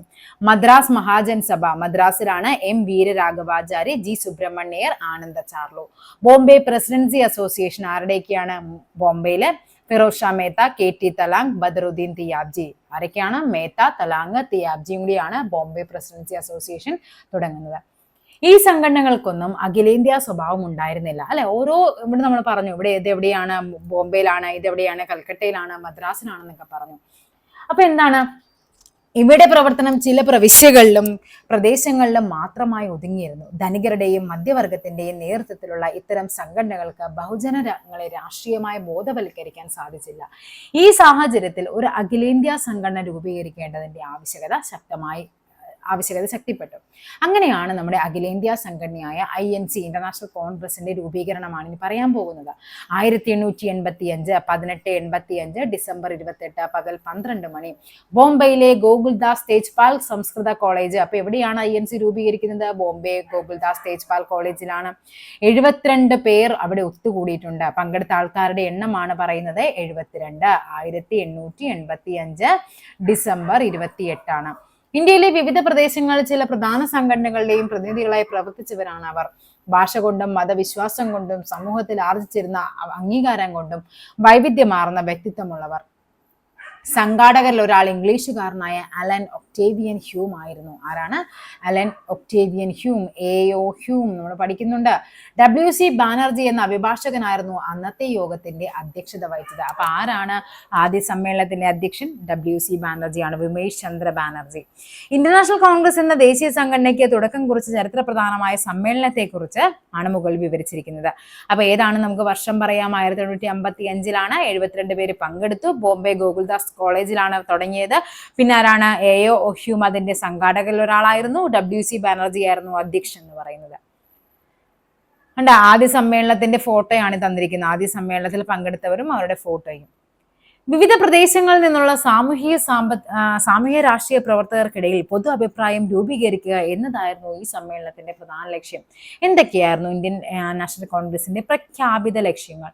ഇന്ത്യയുടെ വിവിധ ഭാഗങ്ങളിലെ രാഷ്ട്രീയ പ്രവർത്തകർക്കിടയിൽ സൗഹൃദ ബന്ധം വളർത്തുക. പഠിച്ചു വെക്കണേ. ജാതിയുടെയോ മതത്തിന്റെയോ പ്രവിശ്യയുടെയോ വ്യത്യാസമില്ലാതെ ദേശീയ ഐക്യബോധം വളർത്തുകയും ഉറപ്പിക്കുകയും ചെയ്യുക. പൊതു ആവശ്യങ്ങൾക്ക് രൂപം നൽകുകയും അവ ബ്രിട്ടീഷ് ഗവൺമെന്റിന്റെ മുന്നിലാകെ അവതരിപ്പിക്കുകയും ചെയ്യുക. രാജ്യത്ത് പൊതു അഭിപ്രായം രൂപീകരിക്കുകയും ജനങ്ങളെ സംഘടിപ്പിക്കുകയും ചെയ്യുക. അഖിലേന്ത്യാ മത്സര പരീക്ഷകൾക്ക് ഇന്ത്യയിലും കേന്ദ്രങ്ങൾ അനുവദിക്കുക. അപ്പൊ ഇതൊക്കെയായിരുന്നു മെയിൻ ആയിട്ട് നമ്മുടെ ഇന്ത്യൻ നാഷണൽ കോൺഗ്രസിന്റെ പ്രഖ്യാപിത ലക്ഷ്യങ്ങൾ എന്ന് പറയുന്നത്. എല്ലാ വർഷവും ഡിസംബർ മാസത്തിൽ ഇന്ത്യൻ നാഷണൽ കോൺഗ്രസിന്റെ വാർഷിക സമ്മേളനം രാജ്യത്തിന്റെ വിവിധ ഭാഗങ്ങളിൽ നടത്തിയിരുന്നു. അക്കാലത്തെ പ്രധാനപ്പെട്ട നേതാക്കളായിരുന്നു ദാദാഭായ് നവറോജി, സുരേന്ദ്രനാഥ ബാനർജി, ഫിറോസ് ഷാ മേത്ത, ബദറുദ്ദീൻ തിയാബ്ജി, ഗോപാലകൃഷ്ണ ഗോഖലെ, ബാലഗംഗാധര തിലക്, പി ആനന്ദ ചാർലു, RC ദത്ത്, ആനന്ദ മോഹൻ ബോസ് എന്നിവർ. അപ്പൊ ഇവിടെ തന്നിരിക്കുന്ന ഫോട്ടോസ് നോക്കിക്കേ. അലൻ ഒക്ടേവിയൻ ഹ്യൂം ആണ് ആദ്യം തന്നിരിക്കുന്നത് അല്ലെ. AO ഹ്യൂം, അതാണ് നമ്മൾ INCയുടെ സ്ഥാപകൻ എന്നറിയപ്പെടുന്ന ആരാണ്? AO ഹ്യൂം ആണ്. അപ്പൊ അതായത് INCയുടെ സ്ഥാപകനാണ്. അതുകൊണ്ട് തന്നെ INCയുടെ പിതാവ് എന്നറിയപ്പെടുന്ന ആരെയാണ്? AO ഹ്യൂമിനെയാണ് INCയുടെ പിതാവ്, INCയുടെ സ്ഥാപകൻ. ഇദ്ദേഹമാണ് ഇന്ത്യൻ ഓർണിത്തോളജിയുടെ പിതാവ് എന്നറിയപ്പെടുന്നത്. ഓർണിത്തോളജി, പക്ഷികളെ പറ്റി പഠിക്കത്തില്ലേ? ഓർണിത്തോളജിയുടെ പിതാവ് എന്ന് പറയുന്നത് ഇദ്ദേഹമാണ്. ഓക്കെ, ഇദ്ദേഹത്തിന്റെ ഒരു പുസ്തകമുണ്ട്, the nest and eggs of Indian birds എന്ന പുസ്തകം ഇദ്ദേഹത്തിന്റെ രചനയിലാണ്. ഓക്കെ, പിന്നെ എന്താണ് നമുക്ക് നെക്സ്റ്റ് പറയാനുള്ളത്? INCയുടെ ആദ്യ സമ്മേളനത്തിൽ സ്വാഗത പ്രസംഗം നടത്തിയ വ്യക്തിയാണ് ആര്? എ.ഒ. ഹ്യൂം. സ്വാഗത പ്രസംഗം ഇതൊരു വട്ടം കയറി ചോദിച്ചിട്ടുണ്ട്. INCയുടെ ആദ്യ സമ്മേളനത്തിൽ സ്വാഗത പ്രസംഗം നടത്തിയത് ആരാണ്? എ.ഒ. ഹ്യൂം ആണ്. ഓക്കെ ആണല്ലോ. ഇനിയിപ്പം നമുക്ക് നെക്സ്റ്റ് നോക്കാനുള്ളത് ഇവിടെ ചേറ്റൂർ ശങ്കരൻ നായരെ പറ്റി പറയുന്നുണ്ട്. ആരാണ്? Sir C Sankaran Nair. Indian National കോൺഗ്രസിന്റെ അധ്യക്ഷനായ ആദ്യ മലയാളിയാണ്. ഇമ്പോർട്ടന്റ് ആണ്, ചോദിച്ചിട്ടുണ്ട്. 1897 അമരാവതി കോൺഗ്രസ് സമ്മേളനത്തിലാണ് കോൺഗ്രസിന്റെ അധ്യക്ഷ പദവി വഹിക്കുന്നത്. അപ്പൊ ഏത് വർഷമാണ്? 1897 അമരാവതി സമ്മേളനം. നെക്സ്റ്റ് പറയുന്നത് വിഭജനവും ഭിന്നിക്കലുമാണ്. ഐക്യ ബംഗാൾ ഒരു ശക്തിയാണ്. ബംഗാൾ വിഭജിക്കപ്പെട്ടാൽ ശക്തിക്ഷയമുണ്ടാവും. കോൺഗ്രസ് നേതാക്കന്മാരുടെ തോന്നൽ ഇതാണ്. അവരുടെ ആശങ്ക പൂർണ്ണമായും ശരിയാണ്. ബംഗാൾ വിഭജിക്കാനുള്ള പദ്ധതികളുടെ മേന്മകളിൽ ഒന്ന് ഇത് തന്നെയാണ്. നമ്മുടെ മുഖ്യ ലക്ഷ്യങ്ങളിലൊന്ന് നമ്മുടെ ഭരണത്തിന്റെ എതിരാളികളെ ഭിന്നിപ്പിക്കുകയും അതുവഴി എതിർക്കുന്ന സംഘടനയെ ദുർബലമാക്കുകയുമാണ്. അല്ലെ, ഭിന്നിപ്പിച്ച് ഭരിക്കുക എന്നുള്ളൊരു ഐഡിയ ആയിരുന്നു നമ്മുടെ ബ്രിട്ടീഷുകാർ കൊണ്ടുവന്നിരുന്നത്. ഇതാരാണ് പറഞ്ഞത്? ഈ കോട്ടിങ്സ് H.S. റിസ്ലെ ആണ്. ബംഗാൾ വിഭജനത്തിന്റെ ലക്ഷ്യം വിശദീകരിച്ചുകൊണ്ട് ഇന്ത്യ ഗവൺമെന്റിന്റെ ആഭ്യന്തര സെക്രട്ടറി ആയിരുന്ന റിസ്ലെ എഴുതിയ ഒരു ഔദ്യോഗിക കുറിപ്പിലെ വിവരണമാണ് നിങ്ങൾ മുകളിൽ വായിച്ചത്. കോൺഗ്രസിന്റെ നേതൃത്വത്തിൽ നടക്കുന്ന സമരങ്ങളെ ദുർബലപ്പെടുത്താൻ ബ്രിട്ടീഷ് അധികാരികൾ പലതരം തന്ത്രങ്ങൾ ആവിഷ്കരിച്ചു. അവയിൽ പ്രധാനമായിരുന്നു ബംഗാൾ വിഭജനം. ദേശീയ പ്രസ്ഥാനത്തിന്റെ ശക്തി കേന്ദ്രമായിരുന്ന ബംഗാൾ പ്രവിശ്യയെ രണ്ടായി വിഭജിക്കുക എന്നതായിരുന്നു ലക്ഷ്യം. നിലവിലുള്ള ബംഗാൾ പ്രവിശ്യ വിസ്തൃതമാണെന്നും കാര്യക്ഷമമായ ഭരണനിർവഹണത്തിന് വിഭജനം അനിവാര്യമാണെന്നും ബ്രിട്ടീഷ് വൈസ്രോയി ആയിരുന്ന കഴ്സൺ പ്രഭു വാദിച്ചു. അങ്ങനെ അവർ എന്ത് ചെയ്യുന്നുണ്ട്? വളരെ, അതായത് ഏറ്റവും കൂടുതൽ ദേശീയത ഉയർന്നു നിൽക്കുന്ന ദേശീയ പ്രസ്ഥാനങ്ങളുടെ നഴ്സറി എന്നറിയപ്പെടുന്ന ഏതാണ്? ബംഗാളാണ്. അപ്പൊ അത്രയ്ക്ക് സ്ട്രോങ് ആയി നിൽക്കുന്ന ബംഗാളിനെ ഇവർക്ക് മനസ്സിലായി. ബംഗാളിനെ ഭിന്നിപ്പിച്ചാൽ കുറച്ച് അത്യാവശ്യം ഇവർ ഉദ്ദേശിക്കുന്ന കാര്യങ്ങളൊക്കെ മുന്നോട്ട് പോകുമെന്ന് മനസ്സിലായിട്ട് അവർ പറയുന്ന കാര്യം എന്താണ്? എന്താ, വലിയ സ്ഥലമാണ്, അവിടെ എന്താണ് നമുക്ക് ഭരിക്കാൻ ബുദ്ധിമുട്ടുണ്ട്, അതുകൊണ്ട് നമുക്ക് ബംഗാളിനെ രണ്ടാക്കാം എന്ന് പറയുകയാണ്. ആര്? നമ്മുടെ കഴ്സൺ പ്രഭു. അങ്ങനെയാണ് ബംഗാളിനെ കിഴക്കൻ ബംഗാളെന്നും പടിഞ്ഞാറൻ ബംഗാളും എന്നും രണ്ടായിട്ട് തിരിക്കുന്നത്. കിഴക്കൻ ബംഗാൾ എന്താണ്? മുസ്ലിം ഭൂരിപക്ഷ പ്രദേശവും പടിഞ്ഞാറൻ ബംഗാൾ ഹിന്ദു ഭൂരിപക്ഷ പ്രദേശവുമായിരുന്നു. അങ്ങനെ തന്നെ അവർ ഹിന്ദു മുസ്ലിം എന്ന ആ ഒരു കാറ്റഗറി, അങ്ങനെ തന്നെ ഒരു വർഗീയതയാണ് അവിടെ ഒരു ഉദ്ദേശിച്ചത് കൂടുതലായിട്ട്. വിഭജനം നിലവിൽ വന്നത് എന്നാണ്? 1905 ഒക്ടോബർ 16 ബംഗാളിലുടനീളം ദുഃഖാചരണം നടത്തി. അപ്പൊ എന്നാണ് ബംഗാൾ വിഭജനം നടന്നത്?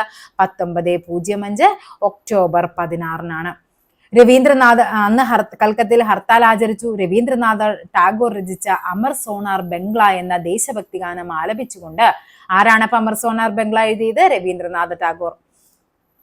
ജനങ്ങൾ തെരുവുകൾ സംഘടിച്ചു. ഈ പ്രതിഷേധങ്ങൾ വലിയൊരു സമരമായി മാറി. ഇത് സ്വദേശി പ്രസ്ഥാനം എന്നറിയപ്പെടുന്നു. ഇന്ത്യൻ ദേശീയ പ്രസ്ഥാനത്തിന് ശക്തമായ ഒരു കുതിച്ചുചാട്ടമാണ് സ്വദേശി പ്രസ്ഥാനത്തോടുകൂടി ഉണ്ടാകുന്നത്. നോക്കിക്കേ, എന്തൊക്കെയായിരുന്നു അവർ നൽകിയത്? ഇന്ത്യൻ വസ്തുക്കളുടെ ഉപയോഗവും ബ്രിട്ടീഷ് വസ്തുക്കളുടെ ബഹിഷ്കരണവുമായിരുന്നു ഈ പ്രസ്ഥാനത്തിന്റെ പ്രധാന സമര രീതി. അവരെന്ത് ചെയ്യുന്നുണ്ട്? ഈ പറയുന്ന ഇന്ത്യക്കാരുടെ ഡ്രസ്സുകളും കാര്യങ്ങളും ഒക്കെ കൂടുതലായിട്ട് ഉപയോഗിക്കാൻ തുടങ്ങി. ബ്രിട്ടീഷുകാരുടെ സകല വസ്തുക്കളും അവർ ബഹിഷ്കരിക്കാൻ തുടങ്ങി. സ്വാശ്രയം എന്നതായിരുന്നു സ്വദേശി പ്രസ്ഥാനത്തിന്റെ പ്രധാന ആശയം. സ്വദേശി വ്യവസായങ്ങളും മറ്റ് സംരംഭങ്ങളും വിജയിപ്പിക്കുക എന്നാണ് ഇതിന്റെ അർത്ഥം എന്ന് പറയുന്നത്. ബ്രിട്ടീഷ് ഉൽപ്പന്നങ്ങൾ ബഹിഷ്കരിക്കുകയും അങ്ങനെ സർക്കാരിന് കച്ചവടത്തിലൂടെ ലഭിക്കുന്ന വരുമാനം ഇല്ലാതാക്കുകയായിരുന്നു സ്വദേശി സമരത്തിന്റെ ലക്ഷ്യം എന്ന് പറയുന്നത്. ഇതിന്റെ ഭാഗമായിട്ട് എന്തൊക്കെ ചെയ്യുന്നുണ്ട്? തുണിമില്ലുകൾ ആരംഭിക്കുന്നുണ്ട്, സോപ്പ് നിർമ്മാണശാലകൾ ആരംഭിക്കുന്നുണ്ട്, തീപ്പെട്ടി ഫാക്ടറികൾ, കൈത്തറി സ്ഥാപനങ്ങൾ, ദേശീയ ബാങ്കുകൾ, ഇൻഷുറൻസ് കമ്പനികളൊക്കെ ആരംഭിക്കാൻ തുടങ്ങി. സ്വാഭാവികമായിട്ടും ഇതിനെല്ലാത്തിനും നമ്മൾ ബ്രിട്ടീഷുകാരെ ഡിപ്പെൻഡ് ചെയ്ത് നമ്മൾ എന്ത് ചെയ്യുന്നുണ്ട്? നമ്മുടെ നാട്ടിലെ ആൾക്കാരുടെ കാര്യങ്ങളിലേക്ക് മാറാൻ തുടങ്ങി. അപ്പൊ അങ്ങനെ വരുമ്പോഴേക്കും എന്ത് സംഭവിക്കും? അവരുടെ ബ്രിട്ടീഷുകാരുടെ ഉൽപ്പന്നങ്ങൾക്ക് ഡിമാൻഡ് കുറയും, അവർക്ക് കിട്ടിയിരുന്ന നികുതി വളരെ കാര്യമായിട്ട് കുറയുകയും ചെയ്യുന്നു. ആചാര്യ PC റോയ് ആരംഭിച്ച ബംഗാൾ കെമിക്കൽ സ്റ്റോർ പഠിക്കണം, ഇമ്പോർട്ടന്റ് ആണ്. ബംഗാൾ കെമിക്കൽ സ്റ്റോർ ആരാണ്? PC റോയ് ആണ്. രവീന്ദ്രനാഥ ടാഗോർ തുടക്കമിട്ട സ്വദേശി സ്റ്റോർ, അതേപോലെ V ചിദംബരം പിള്ളയുടെ സ്വദേശി സ്റ്റീം നാവിഗേഷൻ കമ്പനി ചോദിച്ചിട്ടുണ്ട്. സ്വദേശി സ്റ്റീം നാവിഗേഷൻ കമ്പനി ആരുടേതാണ്? V ചിദംബരം പിള്ള. PC റോയ് എന്താണ്? Bengal chemical store. അതേപോലെ സ്വദേശി സ്റ്റോർ ആരുടേതാണ്? രവീന്ദ്രനാഥ ടാഗോർ. ജംഷഡ്ജി ടാറ്റ ആരംഭിച്ച സ്റ്റീൽ ഫാക്ടറി എന്നിവയും സ്വദേശി പ്രസ്ഥാനത്തിന്റെ ഭാഗമായിട്ട് രൂപം കൊണ്ടതാണ്. സുരേന്ദ്രനാഥ ബാനർജി സ്വദേശി പ്രസ്ഥാനത്തെക്കുറിച്ച് നൽകിയ വിവരണമാണ് ചുവടെ നൽകിയിട്ടുള്ളത്. വായിച്ചു നോക്കാം നമുക്ക്. കരുത്തിന്റെ നാളുകളിൽ സ്വദേശി പ്രസ്ഥാനം നമ്മുടെ സാമൂഹിക ഗാർഹിക ജീവിതത്തിന്റെ മുഴുവൻ പ്രതലത്തിന് നിറം ചാർത്തി. ഇന്ത്യയിൽ നിർമ്മിച്ചെടുക്കാവുന്നത് പോലെയുള്ള വിദേശ വസ്തുക്കൾ ഉൾപ്പെട്ട വിവാഹ സമ്മാനങ്ങൾ മടക്കി നൽകപ്പെട്ടു. ദേവന്മാർക്ക് നിവേദ്യമായി വസ്തുക്കൾ സമർപ്പിക്കപ്പെട്ട ചടങ്ങുകളിൽ കാർമ്മികത്വം വഹിക്കുവാൻ പുരോഹിതർ പലപ്പോഴും എതിർപ്പ് പ്രകടിപ്പിച്ചു. വിദേശ ഉപ്പോ പഞ്ചസാരയോ ഉപയോഗിച്ച ആഘോഷവേളകളിൽ പങ്കെടുക്കാൻ അതിഥികൾ വിസമ്മതിച്ചു. അപ്പൊ ആരാണ് പറഞ്ഞത്? സ്വദേശി സുരേന്ദ്രനാഥ് ബാനർജി. ബിപിൻ ചന്ദ്രയുടെ ആധുനിക ഇന്ത്യ എന്ന പുസ്തകത്തിലാണ് ഇത് പറയുന്നത്. ഈ പുസ്തകം നമ്മൾ ഇതിനു മുമ്പും കണ്ടിട്ടുണ്ട്, അപ്പൊ പഠിച്ചു വെക്കണേ. ആധുനിക ഇന്ത്യ എന്ന പുസ്തകം ആരുടേതാണ്? ബിപിൻ ചന്ദ്രയുടേതാണ്. ഇത്തരം പ്രചാരണ പരിപാടികൾ സ്വദേശി പ്രസ്ഥാനത്തിന്റെ ആശയങ്ങളെക്കുറിച്ച് അവബോധമുണ്ടാക്കുകയും ഇന്ത്യൻ ജനതയിൽ വലിയ സ്വാധീനം ചെലുത്തുകയും ചെയ്തു.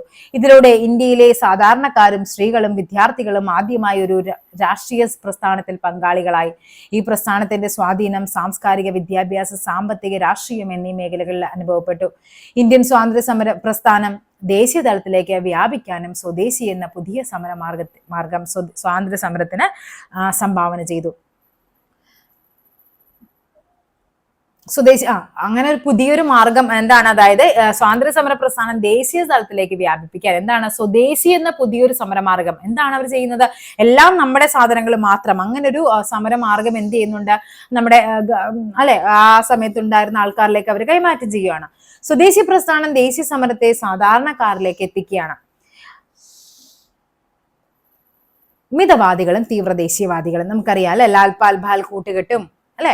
ഇന്ത്യൻ നാഷണൽ കോൺഗ്രസിന്റെ പ്രവർത്തന രീതികളെ സംബന്ധിച്ച് നേതാക്കൾക്കിടയിൽ വ്യത്യസ്ത അഭിപ്രായങ്ങൾ നിലനിന്നിരുന്നു. ബ്രിട്ടീഷുകാർക്കെതിരെ പ്രത്യക്ഷ സമരത്തിന് ആദ്യകാല നേതാക്കൾ തയ്യാറായിരുന്നില്ല. അവർ മിതവാദികൾ എന്നറിയപ്പെട്ടു. അവരാരൊക്കെയാണ്? ഫിറോസ് ഷാ മേത്ത, ഗോപാലകൃഷ്ണ ഗോഖലെ, ദാദാഭായ് നവറോജി എന്നിവരാരായിരുന്നു? മിതവാദി ഗ്രൂപ്പായിരുന്നു.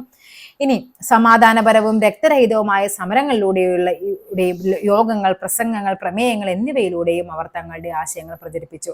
അതേസമയം അപ്പൊ ഇവരെന്താണ് ഡയറക്റ്റ് അവരെ അറ്റാക്ക് ചെയ്യാണ്ട് ബ്രിട്ടീഷുകാരെ ഇത് ചെയ്യാണ്ട് അവരെന്ത് ചെയ്തു? ഒരു മോഡറേറ്റ് കണ്ടീഷനിൽ അവർ മുന്നോട്ട് പോയിക്കൊണ്ടിരുന്നു. നെക്സ്റ്റ് പറയുന്നത് മിതവാദികളുടെ ആശയങ്ങളോടും പ്രവർത്തനങ്ങളോടും അതൃപ്തരായ മറ്റൊരു വിഭാഗം കോൺഗ്രസിൽ ശക്തമായി. അവരായിരുന്നു തീവ്ര ദേശീയവാദികൾ. ബാലഗംഗാധര തിലകൻ, ബിപിൻ ചന്ദ്രപാൽ, ലാലാ ലജ്പത് റായ് ഇവരെയാണ് നമ്മൾ ലാൽ പാൽ ബാൽ കൂട്ടുകെട്ട് എന്ന് പറയുന്നത്. ഇവരുടെ പ്രവർത്തന രീതികൾ മിതവാദികളുടേതിൽ നിന്ന് തികച്ചും വിഭിന്നമായിരുന്നു. സ്വദേശി ബഹിഷ്കരണം തുടങ്ങിയ വിപ്ലവകരമായ പ്രവർത്തന രീതികൾ സ്വീകരിച്ച് ഇവർ ശക്തമായ പ്രത്യക്ഷ സമരത്തിലൂടെ മാത്രമേ സ്വാതന്ത്ര്യം നേടാൻ കഴിയൂ എന്ന് വാദിക്കുകയാണ്. ഇനി ഇവിടുത്തെ അശ്വിനി കുമാർ ദത്ത്, നമ്മൾ പെട്ടെന്ന് കാണാൻ നമുക്ക് ഗാന്ധിജിനെ പോലെ ഇല്ലേ? അശ്വിനി കുമാർ ദത്ത് എന്താണെന്ന് നോക്കിക്കേ. സ്വദേശി പ്രസ്ഥാനത്തിന്റെ സന്ദേശം പ്രചരിപ്പിക്കാനും ജനങ്ങളെ സംഘടിപ്പിക്കാനുമായി പ്രവർത്തിക്കുന്ന സന്നദ്ധ സംഘടനകളാണ് സ്വദേശി സമിതികൾ. അശ്വിനി കുമാർ ദത്ത് രൂപീകരിച്ച സ്വദേശി ബാന്ധവ് സമിതി ഇതിൽപ്പെട്ടതാണ്. അപ്പൊ ചോദിച്ചിട്ടുണ്ട്, സ്വദേശി ബാന്ധവ് സമിതിയുടെ ആരാണ്? അശ്വിനി കുമാർ ദത്താണ്. സന്നദ്ധ ഭടന്മാർക്ക് കായിക പരിശീലനം എന്തൊക്കെയായിരുന്നു അതിൽ നടത്തിയിരുന്നത്? പകർച്ചവ്യാധിയും മറ്റും മൂലം ദുരിതം അനുഭവിക്കുന്നവരെ സഹായിക്കുന്നു, സ്വദേശി വിദ്യാലയങ്ങൾ സ്ഥാപിക്കുക എന്നിവയായിരുന്നു ഇവയുടെ പ്രധാന ലക്ഷ്യങ്ങൾ. അപ്പൊ ആരാണ്? അശ്വിനി കുമാർ ദത്ത്. എന്താണ് സ്വദേശി ബാന്ധവ് സമിതി? ഇനി ഇവിടെ നമുക്ക് നോക്കാം, മിതവാദികളുടെയും തീവ്രദേശീയവാദികളുടെയും അഭിപ്രായങ്ങളെ, അതിനെയാണ് നമ്മൾ സൂററ്റ് പിളർപ്പ് എന്ന് പറയുന്നത്. 1907 സൂററ്റിലെ കോൺഗ്രസ് സമ്മേളനത്തിൽ വെച്ച് രൂക്ഷമായി. സമ്മേളനം തുടർന്നു കൊണ്ടുപോവുക പോലും അസാധ്യമായി. ഈ സംഭവ വികാസങ്ങൾ കോൺഗ്രസിന്റെ പിളർപ്പിലേക്ക് നയിച്ചു. അപ്പൊ 1907 സൂററ്റ് പിളർപ്പ് എന്ന് പറയുന്നത് 1907 കോൺഗ്രസിലുണ്ടായ പിളർപ്പ് ബ്രിട്ടീഷുകാർ വളരെ സമർത്ഥമായി മുതലെടുത്തു. ഭിന്നിപ്പിച്ച് ഭരിക്കുക എന്ന നയം കൂടുതൽ ആഴത്തിൽ പ്രാവർത്തികമാക്കുന്നതിനായി ഇതിലൂടെ ബ്രിട്ടീഷുകാർക്ക് സാധിച്ചു. ബ്രിട്ടീഷുകാർ തീവ്ര ദേശീയവാദികൾക്കെതിരെ കർശന നടപടികൾ ആരംഭിച്ചു. നേതാക്കളെ അറസ്റ്റ് ചെയ്ത് ജയിലിലടച്ചു. ബാലഗംഗാധര തിലക് ഉൾപ്പെടെയുള്ള പലരെയും നാടുകടത്തി. പല നേതാക്കളും രാഷ്ട്രീയം ഉപേക്ഷിച്ചു. ജനരോക്ഷം തണുപ്പിക്കുന്നതിനും കോൺഗ്രസിലെ മിതവാദികളെ സ്വാധീനിക്കുന്നതിനും വേണ്ടി ചില ഭരണപരിഷ്കാരങ്ങൾ നടപ്പിലാക്കി. അതിനെയാണ് നമ്മൾ 1909 മിന്റോ മോർലി പരിഷ്കാരങ്ങൾ എന്ന് പറയുന്നത്. അപ്പോൾ ഏതാണ് 1909 മിന്റോ മോർലി പരിഷ്കാരം? 1909 ആണ്. 1907 എന്ത് വന്നു? നമ്മുടെ സൂററ്റ് പിളർപ്പ് വന്നു. ഓക്കെ, ഈ പരിഷ്കാരത്തിലെ പ്രധാന വ്യവസ്ഥകളാണ് മുസ്ലിങ്ങൾക്ക് പ്രത്യേക നിയോജക മണ്ഡലം ഏർപ്പെടുത്തുക, നിയമനിർമ്മാണ സഭകളുടെ പ്രവർത്തനങ്ങളും അധികാരങ്ങളും വിപുലപ്പെടുത്തുക എന്ന് തുടങ്ങിയവ. അപ്പം മിന്റോ മോർലി പരിഷ്കാരത്തുമായിട്ട് ബന്ധപ്പെട്ടതാണ് എന്ത്? മുസ്ലിങ്ങൾക്ക് പ്രത്യേക നിയോജക മണ്ഡലവും അതേപോലെ നിയമനിർമ്മാണ സഭകളുടെ പ്രവർത്തനങ്ങളും അധികാരങ്ങളും വിപുലപ്പെടുത്തുക എന്നിവ. ഇനി നോക്കിക്കേ, അതിന് മുമ്പൊരെണ്ണം പഠിക്കാനുണ്ട് നമുക്ക്. സർവേന്ത്യ മുസ്ലിം ലീഗ്. ആഘാഖാന്റെ നേതൃത്വത്തിൽ ഒരു മുസ്ലിം പ്രതിനിധി സംഘം സിംലയിൽ വെച്ച് മിന്റോ പ്രഭുവിനെ കാണുകയും ചില ആവശ്യങ്ങൾ മുന്നോട്ട് വെക്കുകയും ചെയ്തു. സർക്കാരിന്റെ എല്ലാ തലങ്ങളിലും തങ്ങളുടെ സമുദായത്തിന് പ്രത്യേക പ്രാതിനിധ്യം നൽകണമെന്ന്, മുസ്ലിങ്ങൾക്ക് പ്രത്യേക നിയോജക മണ്ഡലങ്ങൾ വേണമെന്നും അവർ ആവശ്യപ്പെട്ടു. ഈ ആവശ്യങ്ങളോടുള്ള വൈസ്രോയുടെ പ്രതികരണം തികച്ചും അനുകൂലമായിരുന്നു. ഇത് മുസ്ലിങ്ങൾക്കായി ഒരു പ്രത്യേക രാഷ്ട്രീയ സംഘടന ആരംഭിക്കാൻ പ്രചോദനമാകുന്നു. അങ്ങനെയാണ് 1906 സർവേന്ത്യ മുസ്ലിം ലീഗ് സ്ഥാപിക്കുന്നത്. ഓക്കെ, അപ്പൊ ഏതാണ് സർവേന്ത്യ മുസ്ലിം ലീഗ്? ആരാണ്? ആഘാഖാന്റെ നേതൃത്വത്തിൽ 1906. അപ്പൊ ഇവിടെയാണ് പറയുന്നത് നമുക്ക് എന്ത് വേണം, പ്രത്യേക നിയോജക മണ്ഡലങ്ങളൊക്കെ വേണമെന്ന് പറയുന്നത്. അതിൽ പ്രകാരമാണ് 1909 നമ്മളോട് പറഞ്ഞ മിന്റോ മോർലി ഭരണപരിഷ്കാരങ്ങൾ വരുന്നത്. നെക്സ്റ്റ് പറയുന്നത് ലാൽ പാൽ ബാൽ കൂട്ടുകെട്ടാണ്. നോക്കിക്കേ, സ്വദേശി പ്രസ്ഥാനത്തിന് കൂടുതൽ കരുത്ത് പകർന്നുകൊണ്ട് ബ്രിട്ടീഷ് ഭരണം അവസാനിപ്പിക്കേണ്ടതിന്റെ ആവശ്യകത ഊന്നിപ്പറഞ്ഞ തീവ്ര ദേശീയ നേതാക്കളാണ് ലാലാ ലജ്പത് റായ്, ബാല ഗംഗാധര തിലകൻ, ബിപിൻ ചന്ദ്രപാൽ. ഇവരെയാണ് ലാൽ പാൽ ബാൽ എന്നറിയപ്പെടുന്നത്. അപ്പൊ തീവ്ര ദേശീയവാദികൾ ആരൊക്കെയാണ്? ലാൽ പാൽ ബാൽ ആണ്. നെക്സ്റ്റ് പറയുന്നത് ഹോം റൂൾ ലീഗിനെ പറ്റിയാണ്. 1914 ആരംഭിച്ച ഒന്നാം ലോക മഹായുദ്ധത്തിന്റെ കാലത്ത് രാഷ്ട്രീയ പ്രവർത്തനങ്ങൾ വീണ്ടും സജീവമായി. ഇതിന് നേതൃത്വം നൽകിയത് ഹോം റൂൾ ലീഗ് എന്ന സംഘടനയായിരുന്നു. ആനി ബസന്റും ബാലഗംഗാധര തിലകനും നേതൃത്വത്തിൽ പ്രവർത്തനം ആരംഭിച്ച ഹോം റൂൾ ലീഗ് നഗരങ്ങളിലും ഗ്രാമങ്ങളിലും ജനപിന്തുണ നേടി. അപ്പൊ ഹോം റൂൾ ലീഗുമായിട്ട് ബന്ധപ്പെട്ടവരാണ് ആരൊക്കെ? ആനി ബസന്റും ബാൽ ഗംഗാധര തിലകനും. ഹോം റൂൾ അഥവാ സ്വയം ഭരണം, അതാണ് ഹോം റൂൾ. അതിന്റെ മീനിങ് അതാണ്, സ്വയം ഭരണം. ഹോം റൂൾ ലീഗിന്റെ പ്രചാരണത്തിനായി ആനി ബസന്റും ബാലഗംഗാധര തിലകനും രാജ്യത്തിലുടനീളം സഞ്ചരിക്കുകയും ഇതിന്റെ ശാഖകൾ സ്ഥാപിക്കുകയും ചെയ്തു. ഹോം റൂൾ ലീഗിന്റെ പ്രവർത്തനങ്ങൾ ബ്രിട്ടീഷ് ആധിപത്യത്തിന് ഭീഷണിയാണെന്ന് തിരിച്ചറിഞ്ഞ ഗവൺമെന്റ് ആനി ബസന്റിനെ അറസ്റ്റ് ചെയ്ത് ജയിലിലടച്ചു. പിന്നീട് ജയിൽ മോചിതരായ അവർ 1917 കൽക്കട്ട സമ്മേളനത്തിന്റെ കോൺഗ്രസ് അധ്യക്ഷയായി തിരഞ്ഞെടുക്കപ്പെട്ടു. അപ്പൊ ആനി ബസന്റ് ആരാണ്? ഇന്റർനാഷണൽ കോൺഗ്രസിന്റെ അധ്യക്ഷയായ ആദ്യ വനിതയാണ് ആര്? Annie Besant. ഏത് വർഷമാണ്? 1917. ഏത് സമ്മേളനം? കൽക്കട്ട സമ്മേളനമാണ്. ഇമ്പോർട്ടന്റ് ആണ്. ആദ്യ വനിത ചോദിച്ചു കഴിഞ്ഞാൽ ആനി ബസന്റ് ആണ്. ആദ്യ ഇന്ത്യൻ വനിത ചോദിച്ചാൽ ആരാണ്? സരോജിനി നായിഡു ആണ്. തിരിഞ്ഞു പോകരുത്. അപ്പൊ 1917 എന്ത് നടക്കുന്നത്? കൽക്കട്ട സമ്മേളനത്തില് ആനി ബസന്റ് അധ്യക്ഷയാകുന്നത്. ഐക്യത്തിന്റെ ലക്നൗ ഉടമ്പടിയിലേക്കാണ് വരുന്നത്. നോക്കിക്കേ, 1916 കോൺഗ്രസിന്റെ വാർഷിക സമ്മേളനം നടന്നത് ലക്നൌവിലായിരുന്നു. ഈ സമ്മേളനം ചില സുപ്രധാന തീരുമാനങ്ങളാൽ ലക്നൗ സമ്മേളനം നമുക്ക് വളരെ ഇമ്പോർട്ടന്റ് ആണ് പഠിക്കാനുള്ളത്. മിതവാദികളും തീവ്ര ദേശീയവാദികളും ഐക്യപ്പെടാനും ഇന്റർനാഷണൽ കോൺഗ്രസും സർവേന്ത്യ മുസ്ലിം ലീഗും ഒരുമിച്ച് പ്രവർത്തിക്കാനും ഈ സമ്മേളനത്തിൽ തീരുമാനിച്ചു. അപ്പൊ മിതവാദികളും ഈ പറയുന്ന 1907 ഇവർ സൂററ്റ് വളർപ്പ് വഴി ഇവർ രണ്ട് കൂട്ടരും രണ്ടായിട്ട് മാറുന്നുണ്ട്. ഇവർ വീണ്ടും കൂടിച്ചേർന്ന ഏത് സമ്മേളനത്തിലാണ്? 1916 ലക്നൗ സമ്മേളനത്തിലാണ്. അതേപോലെ തന്നെ എന്താണ്? കോൺഗ്രസും INCയും സർവേന്ത്യ മുസ്ലിം ലീഗും കൂടി ഒരുമിച്ച് പ്രവർത്തിക്കാൻ തീരുമാനിക്കുന്നത് ലക്നൗ സമ്മേളനത്തിലാണ്.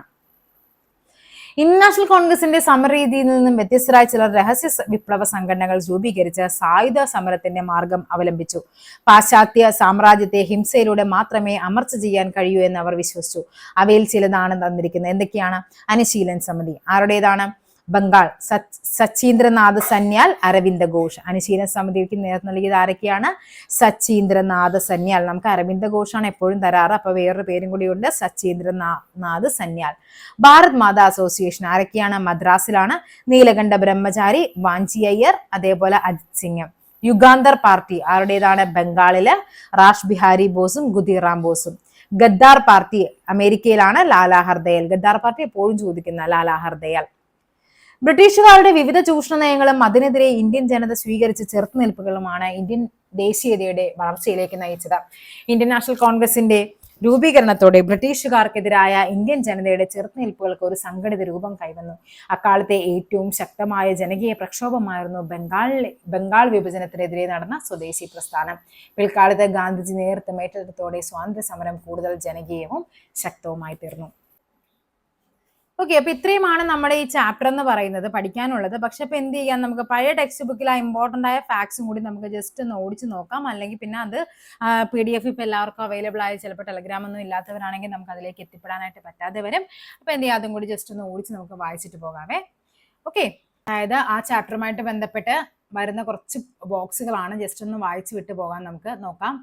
എന്തൊക്കെയാന്ന് നോക്കിക്കേ. ഫസ്റ്റ് പറഞ്ഞിരിക്കുന്നത് ഏഷ്യാറ്റിക് സൊസൈറ്റി ഓഫ് ബംഗാൾ ഉണ്ട്, കൽക്കട്ട മദ്രസ, ബനാറസ് സംസ്കൃത കോളേജ്. വില്യം ജോൺസ് ആണ് ഏഷ്യാറ്റിക് സൊസൈറ്റി ഓഫ് ബംഗാൾ രൂപീകരിച്ചത്. കൽക്കട്ട മദ്രസയാണെങ്കിൽ വാറൻ ഹേസ്റ്റിംഗ് ആണ്. ബനാറസ് സംസ്കൃത കോളേജ് ജോനാഥൻ ഡങ്കൻ ആണ്.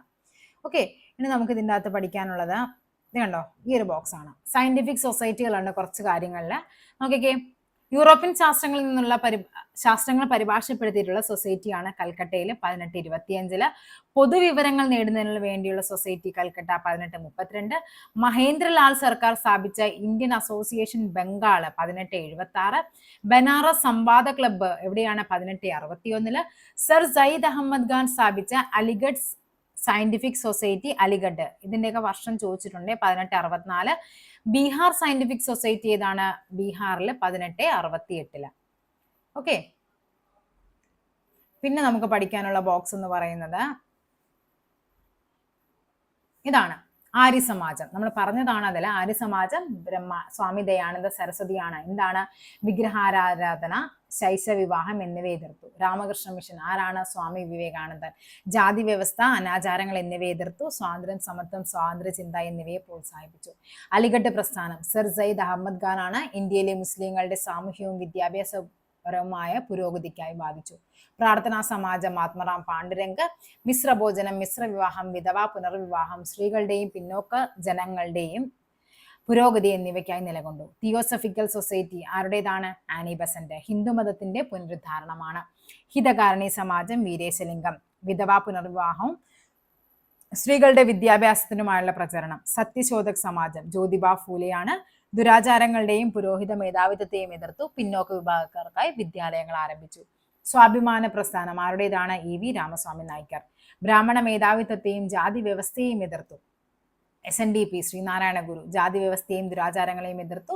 പിന്നോക്ക ജനവിഭാഗങ്ങളുടെ സാമൂഹ്യവും വിദ്യാഭ്യാസപരമായ പുരോഗതിക്കായി നിലകൊണ്ടു. ഓക്കെ ആണല്ലോ.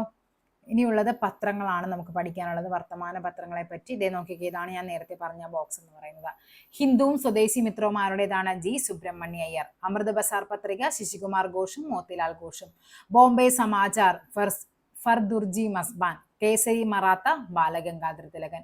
Bengali Surendranath Banerjee. Voice of India Dadabhai Naoroji. ഒത്തിരി തവണ ചോദിച്ചിട്ടുള്ളതാണ് voice of India. Som Prakash Ishwarchandra Vidyasagar. New India commonwealth ആരുടേതാണ്? ആനി ബസന്റ് ആണ്. യങ് ഇന്ത്യയും ഹരിജനും മഹാത്മാഗാന്ധിയാണ്. അൽ ഹിലാൽ മൗലാന അബ്ദുൽ കലാം ആസാദ്. വന്ദേ മാതരം ലാലാ ലജ്പത് റായ്. നേഷൻ ആരുടേതാണ്? ഗോപാലകൃഷ്ണ ഗോഖലെയാണ്. ഇനി നമ്മൾ നേരത്തെ പറഞ്ഞ 2 പത്രങ്ങൾ ഉണ്ടായിരുന്നല്ലോ, സമ്പാദ് കൗമുദി ബംഗാളി ഭാഷ, സമ്പാദ് കൗമുദി പേർഷ്യൻ ഭാഷ, മിറാത്തുൽ അക്ബർ അതും ഇതിൽ പറയുന്നുണ്ട്. പിന്നെ നാട്ടുഭാഷ പത്രനിയമം ഏതാണ്? ലിട്ടൺ പ്രഭു ആണ് നടപ്പിലാക്കിയത്. വെർനാക്കുലർ പ്രസ് ആക്ട് 1878 നടപ്പിലാക്കിയത് ആരാണ്? ലിട്ടൺ പ്രഭുവാണ്. ഇനി ഇത് ഇമ്പോർട്ടൻ്റ് ആയിട്ട് ഒത്തിരി പരീക്ഷകൾക്ക് ചോദിച്ചിട്ടുണ്ട്. 19, 16 DK കാർവ മഹാരാഷ്ട്ര വനിതാ സർവകലാശാല. ഇതിങ്ങനെ എൽ പി ക്ക് മിക്കപ്പോഴും ചോദിക്കുന്ന ഒരു ക്വസ്റ്റ്യൻ ആയിരിക്കും ഇത്. 19, 16 അതായത് ആദ്യത്തെ വനിതാ സർവകലാശാല എവിടെയെന്ന് ചോദിച്ചിട്ടുണ്ട്. എവിടെയാണ്? മഹാരാഷ്ട്രയാണ്. ആരാണ് സ്ഥാപിച്ചതെന്ന് ചോദിച്ചിട്ടുണ്ട്? DK കാർവയാണ്. ഏത് വർഷമാണെന്ന് ചോദിച്ചിട്ടുണ്ട്? 19, 16 ആണ്. പിന്നെ ഇവിടെ പറയുന്നുണ്ട് മഹാത്മാഗാന്ധിയുടെ ഒരു പദ്ധതി പറയുന്നുണ്ട്. ഏതാണ്? വാർത്താ പദ്ധതി കേട്ടോ. 1937 മഹാത്മാഗാന്ധി മുന്നോട്ട് വെച്ചതാണ്. വിദ്യാഭ്യാസ പദ്ധതിയാണ് വാർത്താ പദ്ധതി എന്ന് പറയുന്നത്. നെക്സ്റ്റ് ഇവിടെ നയി താലിം പറയുന്നുണ്ട്. അതും നമ്മുടെ മഹാത്മാഗാന്ധിയുടേതാണ്. ഇതും ചോദിച്ചിട്ടുണ്ട്. അതായത് ഉൽപാദനക്ഷമമായ ഏതെങ്കിലും തൊഴിലുമായി ബന്ധപ്പെടുത്തി വേണം വിദ്യാഭ്യാസം നൽകാനെന്ന് ഗാന്ധിജി നിർദ്ദേശിച്ചു. 8 മുതൽ 14 വയസ്സ് വരെയുള്ള കുട്ടികൾക്ക് സൗജന്യവും നിർബന്ധിതവുമായ വിദ്യാഭ്യാസം നൽകണമെന്നും അത് മാതൃഭാഷയിലായിരിക്കണമെന്നും അദ്ദേഹം പറഞ്ഞു. ഗാന്ധിജി വിഭാവനം ചെയ്ത ഈ വിദ്യാഭ്യാസ പദ്ധതിയാണ് നയി താലിം എന്നറിയപ്പെടുന്നത്. ഇന്ത്യൻ നാഷണൽ കോൺഗ്രസിന്റെ 1937 വാർത്താ സമ്മേളനം ഈ പദ്ധതിയെക്കുറിച്ച് പഠിക്കാനായി ഡോക്ടർ സക്കീർ ഹുസൈന്റെ നേതൃത്വത്തിൽ ഒരു കമ്മിറ്റിയെ രൂപീകരിക്കുന്നുണ്ട്. ഇനി നമുക്ക് പഠിക്കാനുള്ളത് നീലദർപ്പണൊക്കെ നമ്മൾ പറഞ്ഞതാണ്. ഇതാണ് ഞാൻ നേരത്തെ പറഞ്ഞ ഗോര ഗീതാഞ്ജലി. ഇത് ഞാൻ ഓൾറെഡി പറഞ്ഞതാണ്. എല്ലാത്തിൻ്റെയും PDF ഇട്ടിരിക്കാം. പിന്നെ വരിക സഹചരി ആരുടേതാണ്? അംസി നാരായണ പിള്ളയാണ് വരിക സഹചരി എന്ന് പറയുന്നത്. അംസി നാരായണ പിള്ള രചിച്ചതാണ്. പിന്നെ ഇവിടെ പഠിക്കാനുള്ളത് ഈ ഒരു ടോപ്പിക്കാണ്. ബംഗാളി ചിത്രകാരനായ അബനീന്ദ്രനാഥ് ടാഗോർ സ്വദേശി സമരകാലത്ത് വരച്ച ജലഛായ ചിത്രമാണിത്. ഇന്ത്യയിലെ ജനങ്ങൾക്ക് ആഹാരം, വസ്ത്രം, വിജ്ഞാനം എന്നിവ നൽകുന്ന ഭാരതമാത. ഭാരത് മാത ആരുടേതാണ്? അബനീന്ദ്രനാഥ ടാഗോറിൻ്റെതാണ്. തുടർന്ന് പല രൂപത്തിൽ ഭാരതമാതാവിന്റെ ചിത്രം ഇന്ത്യയുടെ ഭൂപടത്തിൽ ഉൾക്കൊള്ളിച്ചിട്ടുള്ള ചിത്രങ്ങൾ പ്രചാരത്തിലായി. ഇന്ത്യൻ ചിത്രകലയെ പാശ്ചാത്യ സ്വാധീനത്തിൽ നിന്ന് മോചിപ്പിക്കാനും ഭാരതീയ സംസ്കാരം ദേശീയ പാരമ്പര്യത്തിനും അടിയുറച്ച പൗരസ്ത്യ ചിത്രകലയുടെ പ്രോത്സാഹനത്തിനുമായി അദ്ദേഹം കൽക്കട്ടയിലാണ് Indian society of oriental arts, കഴിഞ്ഞ പരീക്ഷയ്ക്ക് ചോദിച്ചതാണ്, Indian society of oriental arts സ്ഥാപിച്ചതാരാണ്? അബനീന്ദ്രനാഥ് ടാഗോർ ആണ്. എവിടെയാണ്? കൽക്കത്തയിലാണ്. അതേപോലെ ഇന്ത്യയിലെ ശ്രദ്ധേയമായ സാഹിത്യകൃതിയിൽ നിന്നും ചരിത്ര സംഭവങ്ങളിൽ നിന്നുള്ള സന്ദർഭങ്ങളാണ് നന്ദലാൽ ബോസ്. അടുത്ത വ്യക്തിയാണ്. സതിയായിരുന്നു അദ്ദേഹത്തിന്റെ ഏറ്റവും പ്രധാനപ്പെട്ട ചിത്രം എന്ന് പറയുന്നത്. അപ്പൊ സതി ആരുടേതാണ്? നന്ദലാൽ ബോസിന്റേതാണ്. പിന്നെയും ഉണ്ട് അദ്ദേഹത്തിൻ്റെത്. ആരെയും സ്പർശിക്കുന്ന ഈ ചിത്രം ഇത്തരം ദുരാചാരങ്ങൾക്കെതിരെ മനോഭാവം ഇന്ത്യക്കാർ വളർത്താൻ കാരണമായി. പിന്നെ അദ്ദേഹത്തിന്റെ ഗ്രാമീണ ചെണ്ടക്കാരൻ, ഇതും പരീക്ഷയ്ക്ക് ചോദിച്ചിട്ടുണ്ട്. ഗ്രാമീണ ചെണ്ടക്കാരൻ ആരുടേതാണ്? നന്ദലാൽ ബോസിന്റേതാണ്. 1938 ഹരിപുരയിൽ നടന്ന INC സമ്മേളനത്തിൽ ഇത് പ്രദർശിപ്പിക്കുകയും അതിനെ കോൺഗ്രസിന്റെ പോസ്റ്ററിനുള്ള ചിത്രമായിട്ട് തിരഞ്ഞെടുക്കുകയും ചെയ്തിട്ടുണ്ട്. അല്ല, ഇത് സതിയാണ്, നന്ദലാൽ ബോസിന്റേതാണ്. ഇന്ത്യയുടെ ഗ്രാമങ്ങളിലെ ജീവിത ദുരിതങ്ങളെ വെളിച്ചം കുറഞ്ഞ വർണ്ണങ്ങളിൽ ആരാണ്? അമൃത ഷേർഗിൽ.